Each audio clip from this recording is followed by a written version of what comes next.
In this video, I'm going to be sharing something a bit more personal, what I actually spent in a month living and working as an investment banker in London.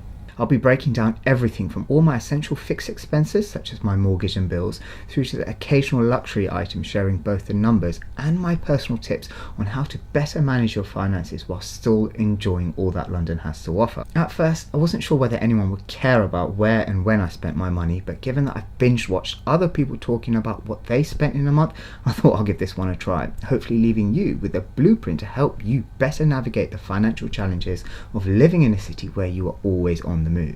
Let's get into it. With London being renowned for its astronomical living costs, it's important to cover off how I made my money. I had three main income streams. My job as an investment banker, managing relationships across a host of international institutional clients, which made up most of my income. Secondly, income received from property. And lastly, interest earned from savings and profits made from selling investments on the secondary market.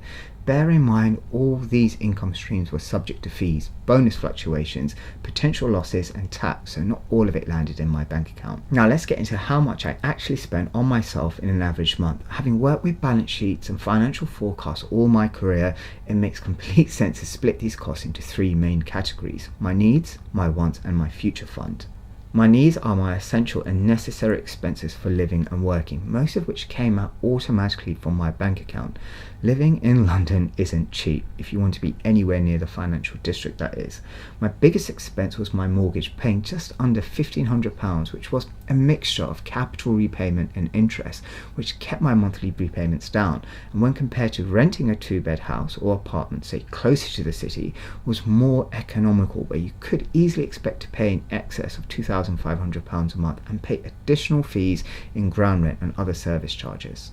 Because of low rates at the time, I took the decision to go on a fixed 5-year deal with the bank to protect myself from future rises in interest rates, which also kept my repayments down.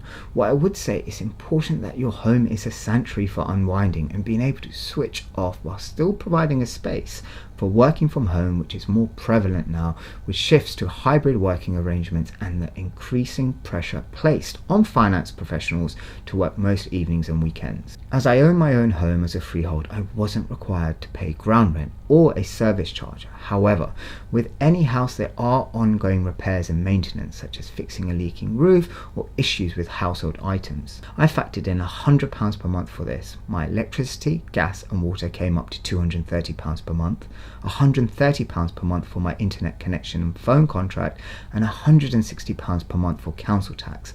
I also spent £250 a month on groceries. Having all the major supermarkets within walking distance is a blessing, as it allowed me to eat fresh food and avoid wastage from overstacking my fridge. Coming from a Punjabi family that's passionate about food, I enjoy cooking as a matter of daily habit, with a byproduct being a huge cost saving at the end of the month. I use a train to travel to work, which costs £120 a month, and without the need to change across different services, which coupled with hybrid working arrangements kept travelling costs down. So that's a total of £2,490 a month for my basic living costs. Now let's factor in my wants. Working beyond your contractual hours in investment banking is normal practice, and there are several times a week I worked late in the office because, say, a deal is closing the next day, and getting a takeaway would be unavoidable, especially if it's consecutive days, and I have not had the time to cook. That totals to roughly £100 a month.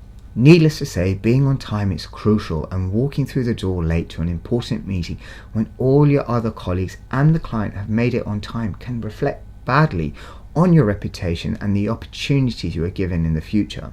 In these circumstances, the cost of being late due to train delays is far greater than that of the cost of using an Uber to get to the office on time, which was roughly around £120 a month. What I would say though is that public transport is generally pretty good in London. Just as well though, because traffic can be an absolute nightmare and parking is almost impossible. Working in the city is a lifestyle choice whereby much of your time is spent working. To recharge my batteries a few times a week, I would meet friends and family to go for a few beers or try out a new restaurant or bar, where I spent on average £150 per month. I would also grab lunch a few times a week, a nice change from eating home cooked food, which is about £100 a month. However, if it was a work related lunch or dinner with a client, we would usually go to more extravagant places places to eat, but I could expense this amount back. One of the perks of working in investment banking. First impressions are usually someone's last impressions, so I try to update my suits and shirts when I can, and from looking at my budget tracker, I probably spend a little bit too much on buying clothes at £75 per month. The unquantifiable benefit of this is when you feel good, you carry yourself with an air of confidence, which helps you presenting pitch books and selling the bank to clients, which in a highly competitive business can prove the small difference between a client working with you or another bank who wants to secure the same business for themselves. There is a common theme in the city, which is work hard, play harder. With this in mind, life is not just about working, and I adore traveling, so I try to go on weekends away with friends and family when I could to create new and meaningful memories, and also to expose myself to different cultures and parts of the world that I found fascinating. Living and working in London, we are blessed to be within a few hours to most major European cities, and with return flights as cheap as £100, this cost was roughly £1,200 per year. I also prioritise going to the gym, as true wealth is health, and saw my £70 per month gym membership as an essential expense, but due to the fact that I had the option to cancel this, I have left this here. I also love listening to music, everything from classical to rap to Punjabi music, and also enjoy being slumped on the sofa with some popcorn on a Sunday night watching a gripping crime thriller, if I'm not working that is. So my Netflix and Spotify subscription came up to £20 a month. This brings a grand total of my non-essential expenses to £735 per month. Ad hoc expenses such as contributing to a colleague's leaving gift or buying a gift for a friend's wedding, going on long-haul trips to explore the world beyond Europe isn't a regular expense, which is why I've not included them here, but this would be my next major expense after my mortgage and bills. When it comes to savings and building out my future fund, I try not to focus on that morning coffee or that beer with a friend after work, but rather making sound financial choices when it comes to investing and saving. I tend to put away 10 to 20% of my salary that allows me to invest in financial instruments such as an ISA or Roth IRA if you're in the US, the stock market and property. I also keep a close eye on the mortgage market, shopping around for the best interest rate when my mortgage comes up for renewal, which is usually every 2 to 5 years. Continuing on the standard variable rate with your lender without moving to a new deal as a result of, say, laziness or a lack of knowledge can cost you thousands of pounds or more a year, which could be used on a holiday or life experiences. Looking back at how much I spend may appear high to some, but I actually think that I'm quite frugal, and any expense that I do have are investments in myself for well-being.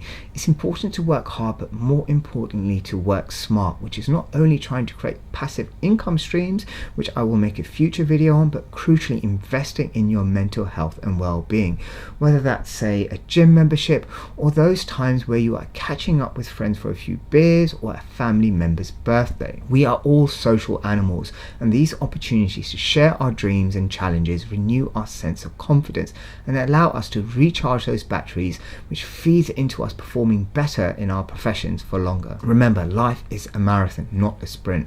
People who work all the time end up burning out and never finish the race, so pace yourself. Hopefully today's video has given you a head start when considering whether it would be worthwhile for you to move to London, and that it is possible to live within your means and still be able to explore and enjoy this great city. I'll be really interested to hear from you whether any of my spending surprised you living and working as an investment banker in London, and how that compares to the city that you live and work in. I've got another video about staying away from bad spending habits and making sound and profitable financial choices. I'll leave a link to that here.